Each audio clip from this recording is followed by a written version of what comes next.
Assalamualaikum warahmatullahi wabarakatuh. Waalaikumsalam warahmatullahi Bismillahirrahmanirrahim. Alhamdulillah. Assalatu wassalamu ala Rasulillah Sayyidina wa maulana Muhammadin abdillah. La hawla wa la quwata illa billah. Amma ba'd. Kaum muslimin pendengar setia Radio Dais serta pemirsa dimanapun Anda berada, alhamdulillah di kesempatan yang penuh berkah dan manfaat ini kita masih dipertemukan kembali di kajian sore kali ini oleh Allah Subhanahu wa taala dalam keadaan sehat walafiat. Amin. Salawat serta salam tercurahkan kepada baginda Nabi Agung Muhammad Sayyidina Nabi Muhammad Sallallahu Alaihi Wasallam, yang mana kita nantikan syafaatnya beliau atas izin Allah besok di hari yaumul qiyamah. Ya kaum muslimin, mudah-mudahan kita semua para pendengar dan pemirsa dimanapun ada berada juga mendapatkan syafaat beliau atas izin Allah besok di hari yaumul qiyamah. Amin amin ya rabbal alamin. Baik kaum muslimin pendengar setia Radio Dais serta pemirsa dimanapun ada berada, di kajian sore kali ini alhamdulillah narasumber kita sudah hadir di tengah-tengah kita ya. Beliau Habib Diyauddin Al-Mudhahar. Untuk itu yuk kita sapa terlebih dahulu. Assalamualaikum Habib. Waalaikumsalam warahmatullahi wabarakatuh. Gimana kabarnya Habib? Alhamdulillah sehat Sehat. Alhamdulillah. Sehat semua ya. Amin amin. Mudah-mudahan kita semuanya juga disehatkan oleh Allah Subhanahu wa taala. Dan yang hari ini lagi tidak enak badan atau badannya kurang fit, mudah-mudahan Allah mengangkat penyakitnya dan menyembuhkan kita semua sehingga kita bisa beraktivitas kembali selayaknya sedia kala. Oke kaum muslimin pendengar setia Radio Dais dimanapun Anda berada serta pemirsa dimanapun Anda berada, kajian sore kali ini yaitu kajian kitab Nashaikhud Diniyah. Insyaallah tema yang akan diusung di kajian sore kali ini yaitu tentang jangan meremehkan sedekah. Masya Allah, sebuah tema yang sangat menakutkan ini. Karena ini temanya jangan meremehkan sedekah. Tentunya mau tidak mau, baik atau tidak baik, sedikit ataupun banyak, kita mau tidak mau harus bersedekah. Entah itu bentuknya seperti apa, nanti kita akan simak bersama-sama kajian sore kali ini bersama dengan guru kita, narasumber kita, beliau Habib Diyauddin Al-Mudhahar. Untuk itu bagi kaum muslimin dan para pendengar serta pemirsa dimanapun Anda berada yang ingin bertanya seputar tema kajian sore kali ini bisa melalui WhatsApp Radio Dais di 0821 336 70.000 atau langsung saja bertanya lewat via teleponnya Radio Dais di 0246746352, atau semisal nanti ada gangguan teknis ya, pemirsa atau pendengar bisa melihat melalui live FB-nya Radio Dais. Oke, langsung saja kita simak kajian sore kali ini bersama dengan guru kita, beliau Habib Diyauddin Al-Mudhahar. Monggo Habib. Ya. Bismillahirrahmanirrahim. Alhamdulillah rabbil alamin. Sallallahu wasallam wa baraka ala sayyidina Maulana Muhammadin wa alihi washabbihi ajmain. Subhanaka la ilma lana illa ma 'allamtana innaka antal alimul hakim. Rabbi shrah li sadri wa yassir li amri wahlul 'uqdatam min lisani yafqahu qawli ma ba'du. Alhamdulillah, Allah masih pertemukan kita kembali di sore hari ini untuk melanjutkan kajian dari kitab Nashaikhud Diniyah karangan Al-Imam Abdullah bin Al-Haddad rahimahullah taala. Ya, kalau minggu kemarin kita sudah bahas tentang ya adabnya orang yang bersedekah. Betul. Ya, di mana beliau menyebutkan bahwa di antara adabnya adalah jangan mikir banyak atau sedikitnya. Betul. Ya, karena kadang-kadang yang dikit itu di sisi Allah bisa jadi besar. Kemudian juga beliau menegaskan bahwa sebisa mungkin jangan sampai menolak ya siapapun orang yang datang kepada kita saat meminta dan lain sebagainya. Kalaupun memang kita tidak mau ngasih atau saat itu belum ada, maka balas dengan omongan yang baik. Enak, yang baik. Jangan bentak atau ngusir dan lain sebagainya. Ya, kemudian juga beliau sebutkan bahwa afdalnya ya kalau mau bersedekah maka mulailah dengan lingkungan kita dulu, ya, dengan kerabat kita, dengan saudara kita dan lain sebagainya. Ya. Kemudian terakhir kemarin kita bahas ya beliau sebutkan tentang ya kemuliaan atau seyogianya seorang itu ya bersedekah secara sir, ya, secara diam-diam, jangan sampai tahu. Ya. Sebagaimana kemarin kita bahas bahwa di antara 7 orang yang Allah Ta'ala naungi nanti di hari kiamat, itu adalah seorang yang berinfak atau bersedekah yang sampai-sampai tangan kanannya sedekah apa, kirinya nggak tahu, ya, saking rahasianya. Kemudian beliau tutup dengan ya ketika bersedekah jangan sampai kita minta ya mukafaah, kita minta balasan dari orang yang kita berikan. Ya. Jadi kalau bahasanya kita bersedekah dengan harapan mudah-mudahan nanti yang saya kasih ini ke depan ya entah 10 tahun lagi, entah 15 tahun lagi, kalau dia kaya dia balas saya. Ya tidak perlu. Ketika kalau sampai seperti itu ya berarti nanti balasanmu dari Allah ya hanya sebatas nanti orang tadi mengembalikan apa yang sudah kita berikan. Kemudian beliau melanjutkan di sini, ya waqad kana salafus salih radhiyallahu anhum yukafi'una al-faqira ala du'aihi lahum 'inda tasadduqi 'alaihi bimithli du'ai. Ya para salaf kata beliau dulu ketika memberikan sedekah, ya mereka tidak minta doa, tapi biasanya orang-orang yang diberikan sedekah mendoakan mereka secara tidak langsung. Ya, entah jazakallahu khairan, ya semoga Allah membalasmu dengan kebaikan, atau misalnya akhlafallahu aktsara min dzalik, ya semoga Allah mengganti dengan lebih baik, lebih banyak dan sebagainya. Kemudian para salaf itu, para ulama-ulama terdahulu ketika mendapat doa dari orang yang mereka sedekahi, ya mereka tidak kemudian cuma sebatas amin-amin tok, tapi mereka juga yukafi'unahum, ya membalas doa mereka. Jadi kalau mereka bilang jazakallah, dibalas oleh mereka juga jazakallah. Ini disebutkan dalam sebuah riwayat Sayyidah Aisyah pernah dapat semacam saya lupa daging atau apa salah itu. Terus beliau minta kepada salah seorang yang khidmah kepada beliau untuk membagikan daging ini kepada beberapa orang. Setelah dibagikan, terus orang ini kembali, Sayyidah Aisyah tanya, ya wahai fulan, apa yang mereka katakan kepadamu? Ya. Terus si fulan ini jawab, ya wahai Sayyidah Aisyah, ketika aku berikan daging, mereka selalu mendoakan kita, ya jazakumullahu khairan dan lain sebagainya. Kemudian Sayyidah Aisyah menjawab, jazahumullahu khairan, semoga Allah membalas mereka dengan kebaikan. Terus beliau melanjutkan bahwa jangan sampai ya karena doa mereka kita juga kehilangan pahala sedekah. Betul. Jadi biarkan doa mereka kita balas dengan doa, pahala sedekah kita tetap dengan pahala sedekah kita, kata beliau. Sehingga itu jadi jadi menjadi kebiasaan dari para ulama terdahulu bahwa kalau memberikan sedekah dapat doa, mereka juga mendoakan kembali. Wa kadzalika la tatlub minal faqiri syukran wala madhan. Ya, kemudian beliau melanjutkan sebisa mungkin juga kalau sudah memberikan kepada orang fakir jangan minta ya diterima kasih atau mendapatkan pujian dari mereka. Ya sudah kasih aja. Mereka mau terima kasih alhamdulillah, enggak mau terima kasih pun juga enggak apa-apa. Ya apalagi sampai muji-muji. Wala an yadhkurahu linnas alladzi a'taitahu, apalagi sampai diembel-embeli. Nanti Anda saya kasih sekian, nanti ngomong sama fulan ya. Nanti ngomong sama tangga-tanggamu ya, kalau kamu saya kasih sekian dan lain sebagainya. Enggak perlu kata Imam Haddad seperti itu. Fayanqusu bidzalika ajruka aw yadhhabu ra'san, kata Imam Haddad. Karena kalau seperti itu bisa pahalamu berkurang atau bahkan hilang sama sekali. Karena ternyata kita ya ada embel-embelnya. Ya ada enggak keikhlasannya, ada kepengen dipuji dan lain sebagainya. Ya. Wala tatruki shadaqata makhafatal faqri aw nuqsanal mal. Ini yang paling penting. Jangan pernah takut bersedekah hanya karena takut miskin. Ya. Jangan takut bersedekah karena takut ya hartanya hilang. Ya, jangan sampai seperti itu. Faqad qala alaihi salatu wasalam, ya karena Nabi sallallahu alaihi wasallam bersabda, "Mana qasamadun min shadaqah." Tidaklah berkurang harta dari sedekah. Ya dulu ketika guru kita kalau pas bahas ini beliau bilang bahwa misalnya kita punya uang nih 100.000 lah misalnya, 100.000. Terus kita sedekahkan. Ya. Maka sejatinya ya 100.000 ini tidak hilang dari tangan kita. Tapi kita masukkan deposito di akhirat. Yang deposito ini investasi. Kata beliau ya, di deposito ini kalau kita masuk uang di dunia aja, kalau kita masukkan deposito itu kan bisa berkembang. Ya. Iya. Maka bayangkan deposito yang kita serahkan kepada Allah Subhanahu wa taala, maka perkembangannya bisa semaksimal mungkin, lebih daripada apa yang kita bayangkan. Betul. Ya makanya kemudian di Al-Qur'an Allah pun juga memberikan garansi bahwa apapun yang kita infakkan itu bisa bernilai kebaikan apapun termasuk sedekah bisa bernilai ya 10 sampai 700 sampai ke bilangan-bilangan yang tidak bisa kita hitung. Ya. Sekarang kalau ada deposito sampai 700% aja sudah ngiwut kita nyelengi gitu. Maka sedekah pun juga begitu ya. Sehingga apa yang kita sedekahkan itu bukan hilang dari tangan kita, tapi sedang kita depositokan ya ke perbendaharaan Allah Subhanahu wa taala yang kemudian kita harapkan nanti ya saat kita unduh ya saat kita ambil di akhirat ya berkembang lebih banyak daripada apa yang kita keluarkan. Wa tasadduqu huwallazi yajlibul ghina wasa'ah. Ya sedekah itu yang kemudian ya menarik ya memagnetkan ya ke al-ghina. Ghina itu ke kecukupan. Ya wasa'ah dan ke kelapangan. Ya.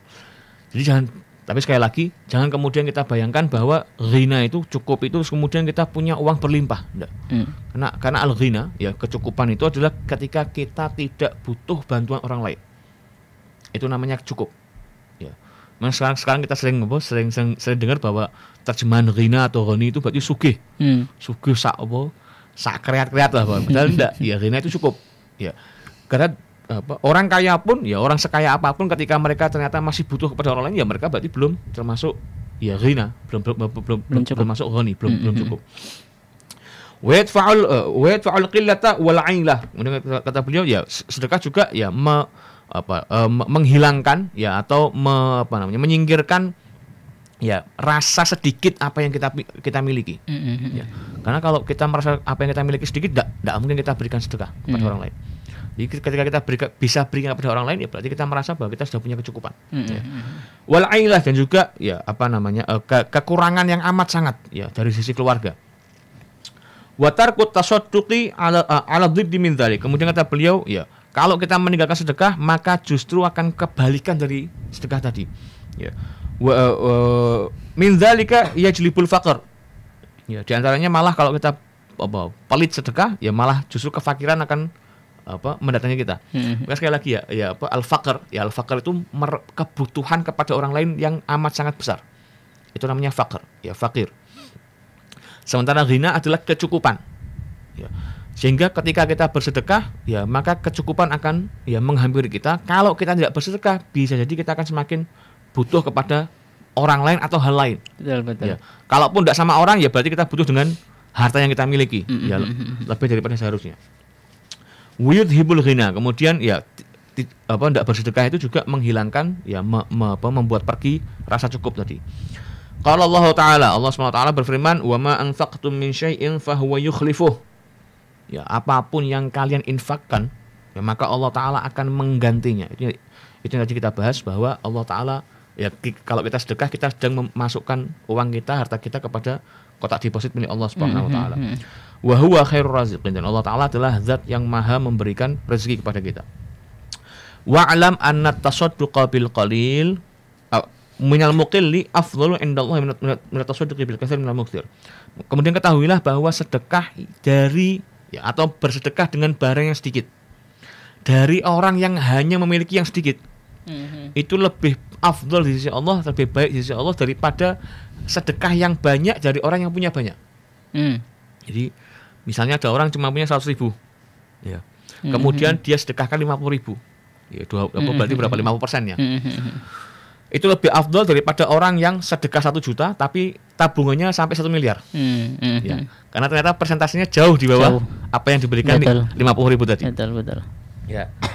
Qala alaihi salatu wasallam, Nabi sallallahu alaihi wasallam bersabda, ya sabaqa dirhamun alfa dirham. Ya. Kata Nabi, terkadang 1 dirham yang disedekahkan oleh seseorang itu bisa mendahului 1000 dirham. Ya. 1 dirham lebih cepat sampai di sisi Allah atau lebih mulia di sisi Allah daripada 1000 dirham. Kemudian qila lahu wa kaifa dzalik? Ya, para sahabat tanya, "Ya Rasulullah, kok bisa begitu?" Karena logika kita kan 1000 jelas lebih banyak daripada 1. Betul. Ya. Kita kalau kasih uang misalnya 100.000 kan lebih senang daripada kasih 1000. Betul. Ya. Terus maka para sahabat tanya, "Ya Rasulullah, kok bisa seperti itu? Kok bisa 1 dirham nilainya di sisi Allah kok lebih cepat, lebih mulia daripada yang 1000 dirham?" Faqala alaihi salatu wasallam, kemudian Nabi menjawab, ya rajulun la yamliku illa dirhamain tasaddaqa bi ahadihima. Ya, 1 dirham itu ya adalah milik satu orang yang hanya punya 2 dirham yang kemudian 1 dirhamnya dia sedekahkan. Ya. Kemudian 1000 dirham tadi milik siapa? Milik wa rajulun tasaddaqa min urdi malihi bi alfi dirham. Sementara yang 1000 dirham tadi dikeluarkan oleh seseorang yang memiliki ya hamparan uang yang luar biasa banyaknya. Masya Allah. Banyak, terus diambil sebagian kecilnya 1000 dirham terus dia sedekahkan. Ya. Terus kata Nabi, fasabaqat dirhamu al-alf.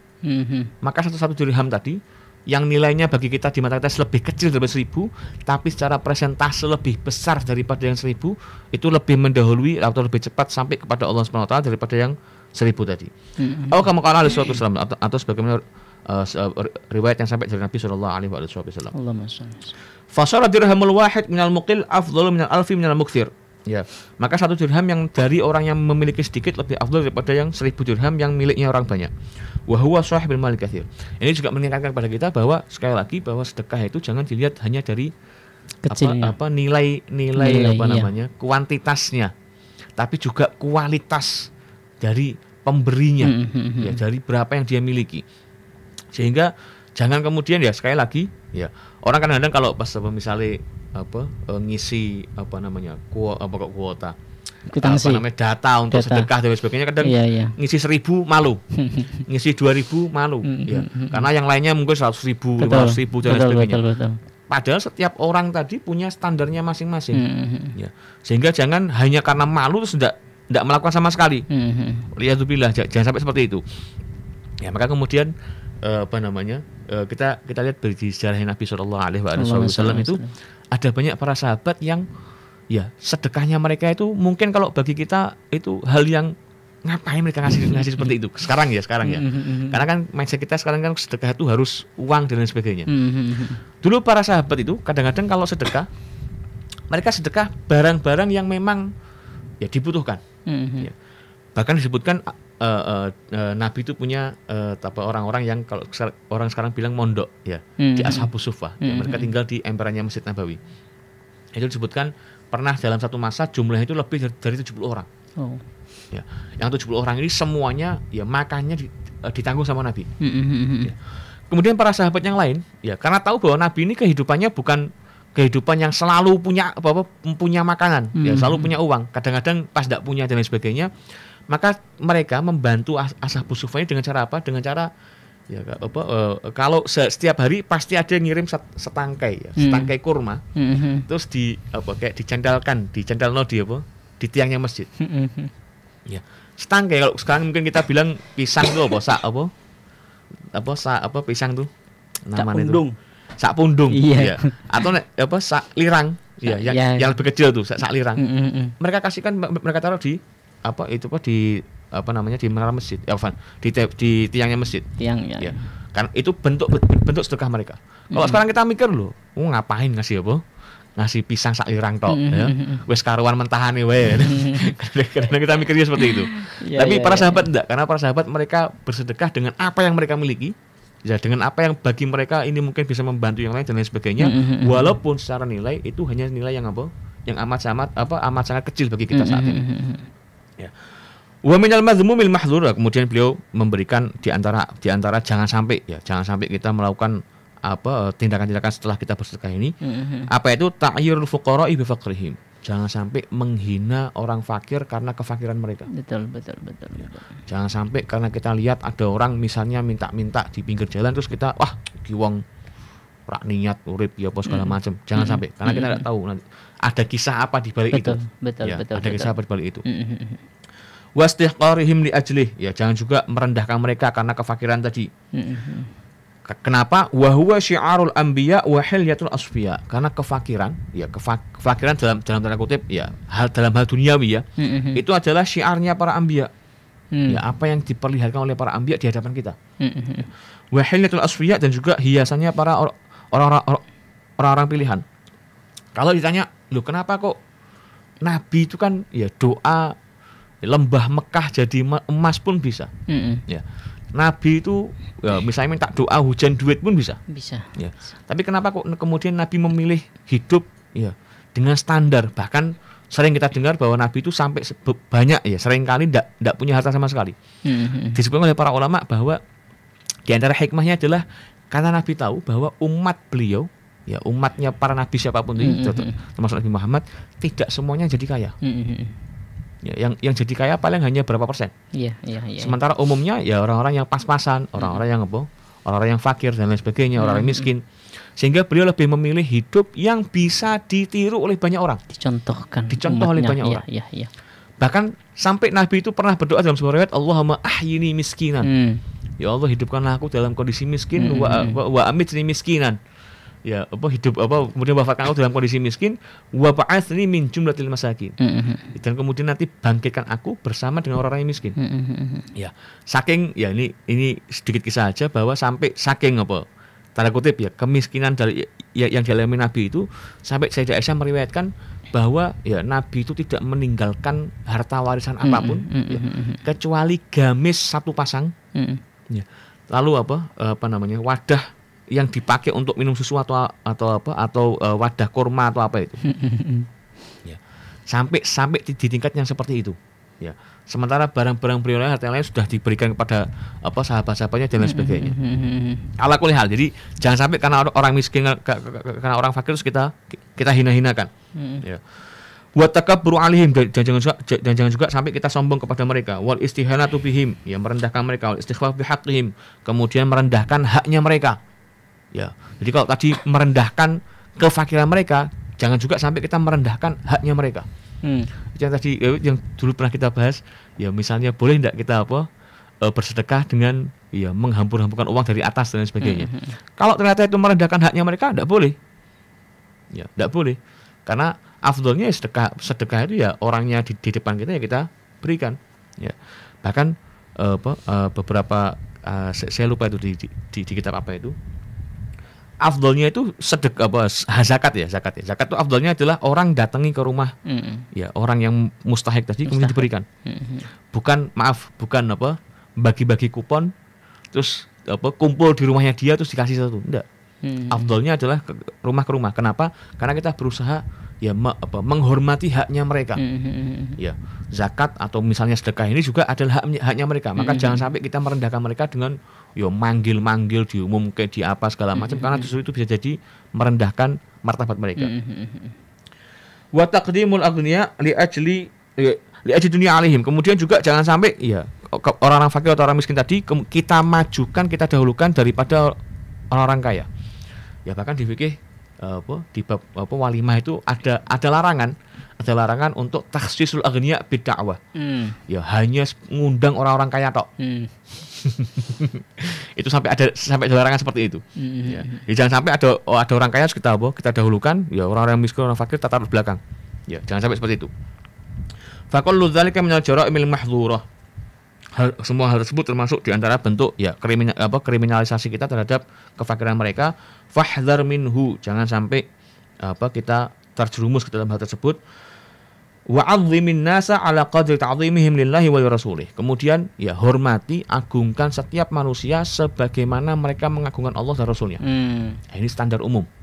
Ya, standar umum dan harus kita pakai di semua lapisan, bahwa selama mereka mengagungkan Allah Subhanahu wa taala, maka disitulah kita mengagungkan mereka, kita hormati mereka. Jadi bukan karena status sosial, bukan karena status nasab, bukan karena status yang lain dan lain sebagainya. Wa iqamatihim lidinihi, dan juga karena mereka menegakkan ajaran agama Allah Subhanahu wa taala, wa ma'rifatihim bihaqqih, pengetahuan mereka terhadap hak Allah Subhanahu wa taala, in kanu ma'a dzalika fuqara aw aghniya. Terlepas mereka nanti termasuk orang fakir atau orang kaya. Jadi status sosial enggak ada hubungan. Pokoknya adalah status seberapa mereka mengagungkan Allah, maka disitulah juga kita ya hormati mereka. Na'am lil fuqara 'indal istiwa'i ma'al aghniya fi diyanati ziyaratun li faqrihim. Kata Imam Ahmad, iya, memang kalau misalnya ada satu orang ya mengagungkan Allah Subhanahu wa taala, menjalankan agamanya dan lain sebagainya, kok ketambahan dia fakir, ya, ketambahan dia miskin, maka dia punya hal lebih yang bisa kita manfaatkan juga untuk memberikan penghormatan tambahan. Ya.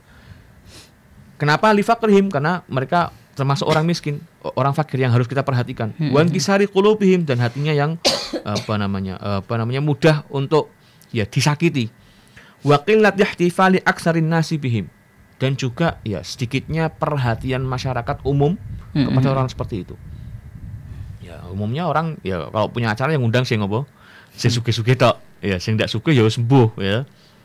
Nah, karena mereka punya sampai seperti itu, maka kita punya hak mereka punya hak untuk kita lebihkan daripada yang lain. Iya, betul. Ya. Bi khilafil aghniya, ya beda dengan para orang kaya. Fa inna nufusal ghafilin wa hum aktsarun nas, ya karena jiwanya orang yang ghafil, yaitu mereka kebanyakan manusia, min sya'nihim ta'zimul aghniya li'azamati dunya allati bi aydihim fi nufusil ghaflah. Ya orang-orang umumnya itu lebih suka ya mengagungkan, menghormati orang-orang kaya, ya karena di mata mereka kekayaan itu segalanya. Ya, wong sugih iki cedhaki ya. Ya nek perlu selfie bareng ben diakoni apa kancane ya. Upload di Instagram, di Twitter dan lain sebagainya. Ala kulli hal, ya itu di antara nasihat beliau, ya jangan sampai kemudian sedekah yang sedikit terus kita minder. Wah, gue nak sedekahku ora apik, ini cuma sedikit ndak enak dan sebagainya. Jangan, ya kita tetap harus bisa maksimal mungkin bersedekah. Kemudian juga jangan kemudian orang yang kita berikan sedekah ini ya kemudian kita rendahkan. Ya, kita hina-hina, kita taruh di tempat yang paling belakang. Ya, padahal standar utama kita adalah ketika dalam menghormati seseorang bukan karena status sosial, bukan karena status nasab, bukan karena status apa, tapi adalah status ya ke pengagungan mereka terhadap Allah Subhanahu wa taala dan Rasulnya serta agama ini. Ya. Jadi apapun itu ya tetap kita hormati, mau mereka orang fakir ataupun tidak, walaupun kata Imam Haddad kalau mereka juga fakir, mereka punya hak lebih dari kita. Ya, dengan memperhatikan dan lain sebagainya. Ya, sampai sini dulu aja karena nanti ada pembahasan ya, yang lebih menarik di pertemuan selanjutnya. Wallahu a'lam bishawab. Oke, terima kasih Habib sudah memberikan penjelasan materi di kajian sore kali ini. Mudah-mudahan bisa bermanfaat dan berkah untuk kita semua. Oke, baik kaum muslimin pendengar setia Radio Dais, pemirsa MAJ TV dimanapun Anda berada, silakan yang mau bertanya ya di kajian sore kali ini dengan tema jangan meremehkan sedekah di 0821 336 70.000 atau langsung via telepon saja di 0246 746352. Oke Habib, ini menarik sekali ini berkaitan dengan jangan meremehkan sedekah. Kadang kita benar tadi sudah disampaikan oleh Habib, kita takut bersedekah dengan nominal sedikit. Mungkin itu rasa takut atau rasa malu yang ada dalam benak seorang yang ketika mau bersedekah itu, dua-dua itu antara takut dan malu. Lah, bagaimana caranya agar rasa itu hilang dalam benak kita? Ya, sebenarnya dari syariat sudah memberikan solusi, yaitu sedekah usir. Ya, sedekah dengan diam-diam. Ya. Sementara ini selama ini kan kita minder, kita malu karena kita lihat siapa saja yang bersedekah, nominalnya berapa. Maka kalau kita misalnya melakukan sedekah sir tadi, ya diam-diam kita kasih ke orang atau kita masukkan kalau di masjid bisa dimasukkan di kotak masjid dan lain sebagainya, tanpa ada pengumuman, tanpa ada daftar siapa saja yang bersedekah, nominalnya berapa, selesai. Orang tidak akan minder, tidak mungkin tidak mungkin takut. Atau misalnya seperti tadi ya, kita dianjurkan untuk tidak mengembel-embeli sedekah kita dengan kepada orang fakir atau kepada orang miskin dengan embel-embel nanti saya ceritakan ya, nanti ceritakan ke orang lain ya. Kalau kita sudah tidak mengharapkan penceritaan dari orang yang fakir ini, orang yang kita berikan sedekah, maka orang pun tidak akan tahu berapa nilai nominal yang kita keluarkan. Selesai masalah. Betul. Jadi sebenarnya solusi dalam syariat sudah ada. Tinggal kita ini mau apa enggak gitu aja sebenarnya. Jadi kalau menghilangkan minder ya selesai. Cukup dengan sedekah sir selesai sudah. Jangan dan juga dengan embel-embel kalau ke orang ya orang sampai cetak-cetake selesai. Betul. Minder atau takut tadi seharusnya sudah hilang. Oke, betul. Baik, dan pada dasarnya setiap manusia itu berdagang dalam artian berdagang amal kepada Allah Subhanahu wa taala, sehingga yang mereka dapatkan adalah pahala dari Allah Subhanahu. Dagangannya seperti itu. Tidak pernah rugi. Betul. Bahkan juga mohon maaf, ada sebuah hadis yang intinya adalah ketika orang meninggal dunia pengen hidup lagi, hanya ingin satu bersedekah. Masya Allah, begitu istimewanya bersedekah itu. Lah, yang jadi pertanyaan di sini adalah sedekah yang paling afdol. Sedekah yang paling afdol apakah berupa materi, terlepas dari segala keikhlasan, Beb? Apakah materi atau nominal, ataukah dari perbuatan amal? Karena tidak bisa melaksanakan sedekah dengan secara materi, maka mau tidak mau amal saya. Ya, nanti akan di pembahasan besok kita akan bahas soal itu soalnya. Jadi kita pending dulu ya.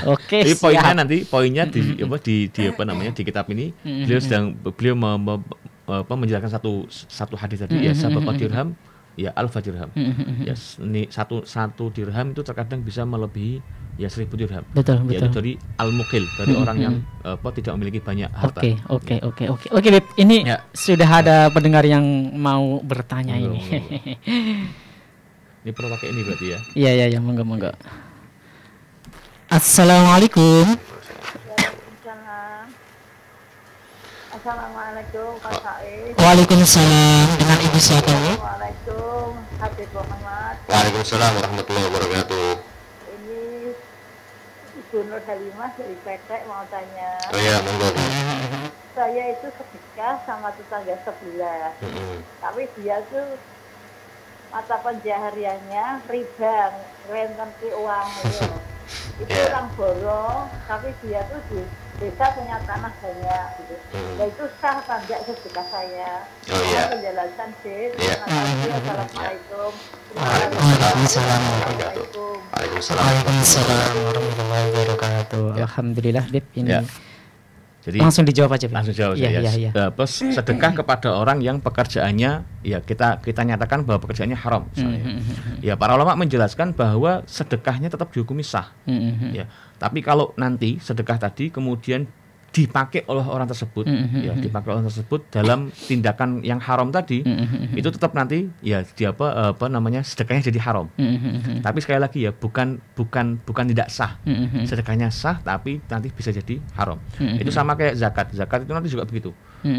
Kalau kita berikan kepada mustahik zakat yang ternyata dia ya misalnya mabuk-mabukan dan lain sebagainya digunakan untuk hal yang haram, maka penggunaan tadi menjadi haram, ya. Tapi zakatnya tetap dihukumi sebagai zakat yang sudah sah. Jadi kalau tanya terus saya sedekah sama orang yang tadi, ya, orang yang pekerjaannya riba, dan sebagainya, sedekah jenengan sah, ya tidak ada masalah, tidak ada kemudian ditolak apa segala macam, tidak ada. Tapi kalau nanti sedekah jenengan dipakai oleh si fulan tadi, ya dalam tindakan yang haram itu, maka si fulan tadi dapat dosa dan kita ya mendapatkan tanda kutip ya semacam kesalahan karena kita tidak memilih tempat ya bersedekah yang lain daripada itu ya. Jadi kalau afdolnya cari ya orang-orang yang memang yang tidak menggunakan hasil yang kita sedekahkan untuk hal yang haram. Tapi sedekahnya tetap dihukumi sah. Sedekahnya tetap dihukumi sah. Wallahu a'lam. Ikut tadi Bu Nur dijawab oleh Habib kita ya. Jadi yang jelas sedekah kita itu tetap sah. Tetapi kita tidak mengetahui apakah itu digunakan untuk kemaslahatan dirinya atau untuk kemadaratan dirinya. Tapi yang jelas niatan kita sudah melaksanakan sedekah dengan baik. Itu ada kisah menarik di zaman Bani Israel itu yang kita pernah bahas ya, bahwa ada orang dia pengen sedekah, kemudian dia sedekah ternyata yang menerima sedekahnya orang pezina. Terus besoknya dia sedekah lagi diterima oleh orang pencuri. Besoknya lagi sedekah lagi diberikan kepada orang yang sudah kaya raya. Terus malamnya dia dapat mimpi, ada riwayat menyebutkan dia dengar suara bahwa intinya Allah Ta'ala tidak akan ya menyia-nyiakan sedekahmu. Dengan cara apa? Ya kata suara ini bisa jadi sedekah yang kau berikan kepada orang zina tadi ya menjadi penyebab dia berhenti dari zinanya. Paling tidak malam itu bahasanya. Ya orang yang pencuri tadi juga begitu, dapat sedekah ya malam itu dia tidak mencuri. Kemudian orang yang kaya juga bisa jadi ketika diberikan sedekah ya dia menjadi jadi i'tabar ya mengambil ibrah, kemudian dia bisa menjadi motivasi dia untuk bersedekah. Jadi poinnya sedekah tidak ada yang sia-sia. Sedekah tidak ada yang sia-sia. Allah a'lam. Dan juga termasuk bagaimana cara kita bersedekah itu harus memilih dan memilah siapa yang berhak untuk menerima sedekah. Kadang mohon maaf Beb, ada kaul ulama atau sebuah hadis itu mengatakan ketika kita bersedekah kepada seseorang, ketika seorang itu melaksanakan amal dengan hasil sedekah kita, maka apapun yang dia kerjakan kita mendapatkan pahala itu. Masya Allah. Karena prinsipnya lil wasail hukmul maqasid. Betul, Masya Allah subhanahu wa ta'ala. Oke, Bib, kita menunggu pertanyaan dari para pendengar dan pemirsa. Sambil menunggu kita akan rehat sejenak setelah satu nada berikut ini.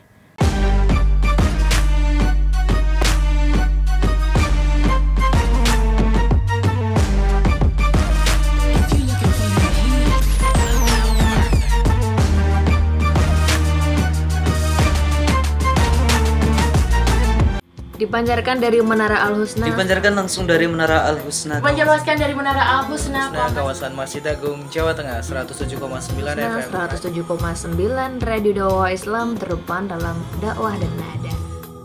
Radio Dakwah Islam atau yang kerap disingkat Radio Dais telah mengudara sejak 23 September 2006. Radio berfrekuensi 107,90 MHz yang bertempat di lantai 1 Menara Al-Husna kawasan Masjid Agung Jawa Tengah merupakan radio yang bukan hanya menampilkan dakwah syiar agama Islam, tapi ternyata yang lain adalah Dais menyajikan acara hiburan, pendidikan, dan informasi dengan format Islami. Saatnya disapa dulu ya, udah gabung via SMS-nya. Berjumpa kembali bersama saya Conan di dalam acara Uswa. Kita akan membahas sesuatu yang berkaitan dengan tanaman kaum muslim. Masih dalam acara Salam Pagi. Kaum muslim, sesaat lagi kita akan bergabung dengan Masjid Agung Jawa Tengah untuk menantikan azan sholat zuhur. Senang sekali Kak Fajar pagi hari ini bisa menemani adik-adik semua dalam acara siaran anak RA. Selain itu, Dais mempunyai keunggulan untuk memikat hati para pendengar dan berbeda dari radio lainnya, yaitu adanya segmen dialog interaktif mengenai syiar agama Islam yang sangat dibutuhkan setiap masyarakat. Radio Dais menjangkau daerah Semarang, Demak, Kendal, dan sekitarnya. Bagi pendengar yang berada di luar kota, tidak perlu takut ketinggalan berita. Kini, Anda bisa download aplikasi Dais Play yang telah tersedia di Play Store smartphone Anda.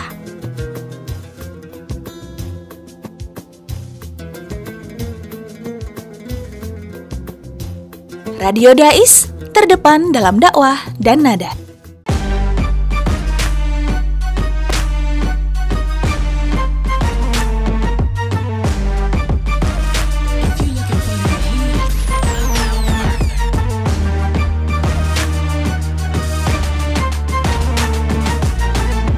Assalamualaikum para pendengar dan pemirsa, kita jumpa kembali di 0821-336-70.000 di gelombang 107,9 FM.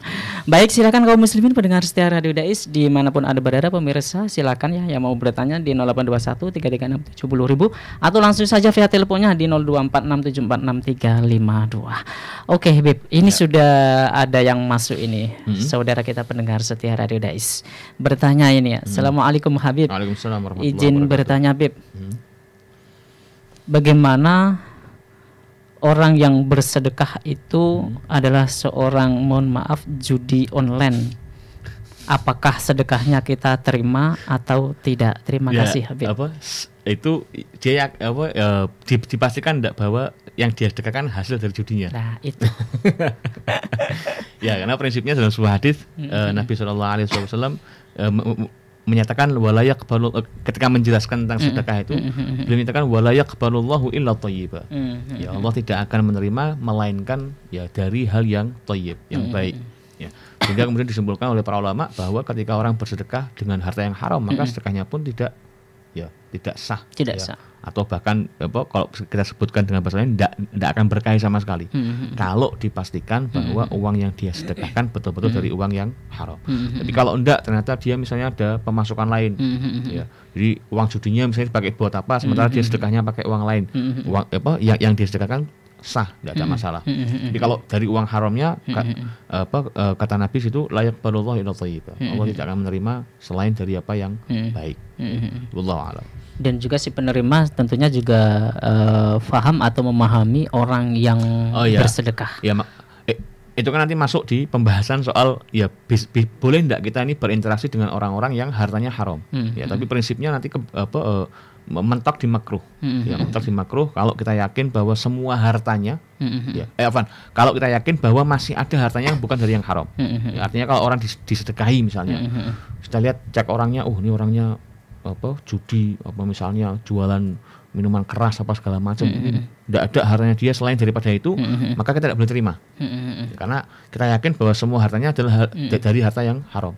Tapi kalau kita masih merasa bahwa orang ini punya usaha lain, yang usaha lain itu halal dan sebagainya, terus kok dia memberikan sedekah kepada kita, kita terima pun tidak ada masalah. Allah a'lam shawab. Baik, ini ada pertanyaan lagi Bib dari Ibu Ida. Ya. Assalamualaikum warahmatullahi wabarakatuh. Waalaikumsalam warahmatullahi wabarakatuh. Bib bertanya Bib,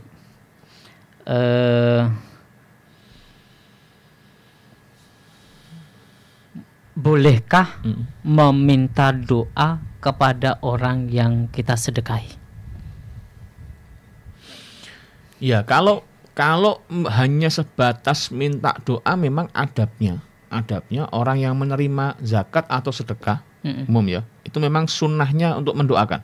Yang menerima sunnahnya mendoakan. Jadi kalau yang kita memberi, Bib. Ya, artinya gini, kalau kita hanya sebatas ya kepengen kita berikan sedekah, kemudian kita ngomong sama dia, Mas aku dongake Mas, atau Mbak aku dongake, ya maka paling enggak dari sisi ini kita sedang memacu orang tadi untuk melakukan sebuah kesunahan, yaitu mendoakan orang yang memberikan sedekah atau zakat. Tapi kalau ya kita sengaja, kita tahu nih bahwa orang ini biasanya kalau dikasih sedekah enggak pernah mendoakan apa segala macam, ya. Terus kita wis pokoknya aku dongake lho ya, ora mbok dongake tak jaluk meneh gitu. Itu yang enggak boleh. Itu yang enggak boleh. Itu ada yang menarik, satu kisah di YouTube. Siapa namanya? Artis dulu. Opi Kumis. Dia lagi mau Jumatan. Nah, terus dia sama istrinya, terus dia manggil satu orang yang minta tadi, ya, terus dikasih sama dia berapa, terus dia cerita 20.000 atau berapa, terus yang diberi ini, ya setelah dapat 20.000 itu terus langsung doa macam-macam, ya semoga hartanya bertambah apa segala macam lah, ya semoga itu terus jalan lah banyak doanya sampai 5 menit atau 10 menit. Terus si Opi Kumis ngomong sama istrinya, lah ya lihat orang yang cuma saya kasih 20.000 doanya sampai 5 menit, ya. Maka harusnya kamu sebagai istri saya kata dia, saya kasih uang belanja pun doanya harusnya sampai sejam 2 jam. Melebihi itu sebenarnya. Melebihi itu ya, karena 20.000 aja sampai 5 menit. Ala kulli hal ya, kalau memang ya dia niat dengan sengaja sampai dengan ambil nanti kalau enggak mau doa saya ambil, itu enggak boleh. Kalau sebatas hanya minta doa enggak ada masalah, dan tidak perlu juga dengan sedekah juga. Ya. Karena jangan sampai nanti kita kekurangan pahala karena apa? Karena kepengen didoakan dan lain sebagainya tadi. Kalau mau ngasih ya kasih aja. Minta doa kalau mau didoakan ya alhamdulillah, enggak ada masalah. Betul. Ya, Allahu a'lam bishawab. Betul, Bib. Jadi pada dasarnya adalah ketika kita bersedekah, berbaringilah dengan senyuman. Ya, dengan senyum. Ya. Bahkan kalau versi Sayyidah Aisyah, kata Sayyidah Aisyah, kalau didoakan malah agak repot kata beliau. Bahasa kita ya, beliau agak suka karena nanti pahala sedekah saya berkurang karena doanya orang miskin ini, orang yang saya miskin. Makanya kemudian Sayyidah Aisyah membalas doanya supaya doa dengan doa impas, sedekah pahala sedekahnya tetap untuk Sayyidah Aisyah tanpa berkurang sama sekali. Oke, Bib. Lanjut, Bib. Nyambung pertanyaan dari Bu Nur tadi, sekaligus nyambung pertanyaan dari Bu Ida. Kalau tadi berbicara masalah sedekah yang sah atau yang haram, sekarang berbalik tentang bagaimana atau lebih utama mana nyaur utang dengan sedekah, lebih utama mana? Ya, sedekah hukumnya sunnah. Sedekah hukumnya sunnah. Membayar hutang, nyaur utang hukumnya wajib. Wajib. Betul, makanya ada beberapa ulama sampai menyatakan bahwa orang yang punya hutang tidak boleh bersedekah. Ya, kalau ulama itu. Ya, ada sebagian ulama. Kemudian Imam Ibnu Hajar salah. Itu sampai ada perdebatan tuh antara Imam Ibnu Hajar sama Ibnu Ziyad Al-Yamani. Ya, dua ulama yang saya lupa siapa yang mengatakan bahwa orang yang punya hutang tidak sah bersedekah. Saya lupa di antara dua ini. Pokoknya dua ulama ini sempat geger-gegeran, saling kritik dalam hal itu. Tapi poinnya memang ada sebagian ulama yang menyebutkan selama orang itu punya hutang, dia tidak boleh sedekah sampai hutangnya wajib dibayar. Hutang yang sudah jatuh tempo. Ya, jadi jangan kemudian orang punya hutang terus tidak mau sedekah sama enggak, yang sudah jatuh tempo, yang sudah wajib bayar. Iya. Sementara kalau belum jatuh tempo tidak ada masalah. Jadi yang dibahas ini adalah hutang yang memang sudah wajib bayar. Di sebagian ulama menyebutkan tidak boleh orang bersedekah kalau punya hutang yang sudah wajib bayar. Ya. Tapi sebagian lagi menyebutkan ya tidak apa-apa orang punya hutang yang wajib bayar dan dia masih bisa atau masih berkemungkinan bayar hutangnya. Betul. Dia mau sedekah ke tempat orang lain tidak ada masalah. Hanya kalau memang dia sudah punya hutang yang wajib bayar dan dia tidak punya apa-apa yang dijadikan dasar untuk membayar hutangnya, kok dia sedekah, ya ini ngawur. Kenapa? Karena sedekah hukumnya sunnah, bayar hutang hukumnya wajib. Jadi kalau tanya mana yang lebih dahulukan, jelas yang lebih dahulukan adalah yang membayar hutang. Karena melaksanakan kewajiban. Oke, Bib. Ini bagi kaum Adam ini. Kaum laki-laki nih, ketika dia sudah beristri, ada dua pilihan. ini saya sedekahkan ataukah ini saya kasihkan kepada istri ketika dia mempunyai sisa uang. Ya. Kalau di luar nafkah, ya di luar nafkah wajib, di luar nafkah wajib, apapun yang kita berikan kepada orang yang wajib kita nafkahi itu termasuk kategori sedekah. Masuk kategori sedekah. Bahkan di nasihat dunia, ketika kita bersedekah kepada kerabat aja disebut itu sedekah plus silah, ya, nyambung silaturahim. Ya maka kalau kita kepada istri misalnya yang kebutuhannya sudah kita penuhi, terus kita beri tambahan, yaitu berarti sedekah plus silaturahim, plus nyenengke hati dan sebagainya. Nanti hadiahnya plus luar biasa. Hadiahnya luar biasa. Ya boleh aja. Tapi kalau memang ada yang memang lebih membutuhkan, ya pasti kita arahkan kepada yang lebih membutuhkan. Tapi kalau memang tidak ada, ya kita punya opsi untuk ya memberikannya kepada istri atau orang yang di bawah tanggungan nafkah kita. Oke, Bib. Dalam bersedekah, apakah harus membutuhkan niat, Bib? Ya. Nah itu masalahnya, Bib. Ya. Kadang kita bersedekah tanpa ada niat, tapi arti kita memang ikhlas. Ya. Apakah itu sudah? Ya, ini yang kemudian sering salah diartikan oleh banyak orang, bahwa dianggap bahwa niat itu berarti harus ketika disedekahkan harus ada nawaitu ini saya niat ingsun sedekah. Tidak perlu. Pokoknya dilintaskan aja. Bahwa yang kita berikan kepada seseorang ini adalah sedekah, selesai. Itu sudah niat. Ini tidak perlu diatur kata-katanya saya niat bersedekah dengan uang ini senilai ini kepada orang, tidak perlu. Ya, karena niat itu kan ya qasdu syai'i muqtarinan bi fi'lihi. Ya, jadi ketika melaksanakan ya kita ya melintaskan dalam hati kita bahwa tujuan kita melaksananya adalah begini. Selesai. Itu sudah niat. Oke. Jadi jangan terus diartikan bahwa ketika nih kalau ini uang nih, ada orang misalnya minta nih gambaran yang sering terjadi ya. Orang ada orang mau kita kasih, terus kita ngasih uang, orang sudah gini, terus kita gini, hanya dengan alasan saya lagi niat nih. Tidak segera ditaruh ini. Padahal dengan kita ngambil, ya, kita lintaskan di hati kita bahwa saya ngambil ini, uang ini atau harta ini untuk saya sedekahkan, selesai. Ini tidak perlu pas nih orang sudah gini, bawa tahan sih. Aku sik niat ki Kang, tadi Kang. Tidak perlu. Niat ya karena sedekah sama seperti amal lain ya, sama-sama tindakan ibadah yang butuh kepada niat. Ya, cuman sekali lagi jangan kemudian niatnya terus didetail sampai itu, enggak, pokoknya dilintaskan aja dalam hati bahwa apa yang saya berikannya adalah sedekah lillahi ta'ala, selesai. Oke. Baik, Beb.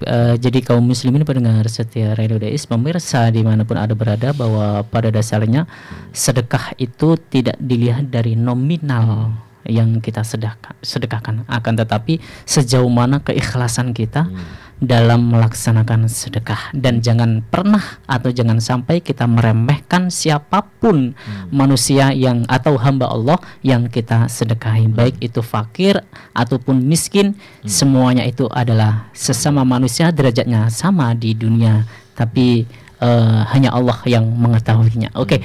Baik, Beb, mohon maaf agar kajian sore hari ini menjadi kajian yang bermanfaat untuk kita semua. Karena mohon maaf waktu juga sudah tidak bisa kita ajak rebuk bareng. Insyaallah ketemu lagi minggu depan. Insyaallah besok kita akan bisa jumpa kembali minggu depan dan kita bisa sehat semuanya. Amin. Monggo, Beb.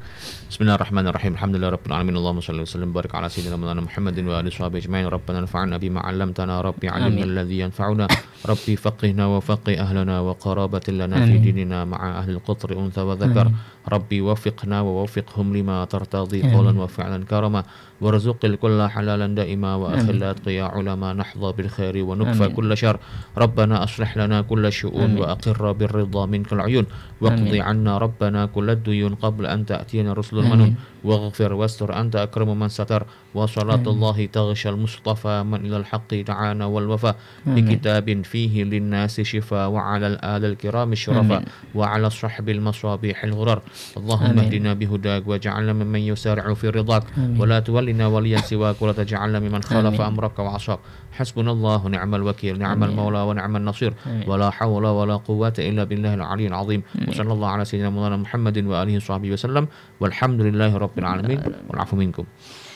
Baik kaum muslimin pendengar setia Radio Dais dan pemirsa Imajid TV dimanapun Anda berada, kajian sore kali ini sudah selesai. Untuk itu mari kita baca hamdalah bersama. Alhamdulillahirabbil alamin. Saya Faiz mohon pamit undur diri dari ruang dengar Anda kaum muslimin. Wallahul muwaffiq ila aqwamit thoriq. Wassalamualaikum warahmatullahi wabarakatuh. Waalaikumsalam warahmatullahi wabarakatuh.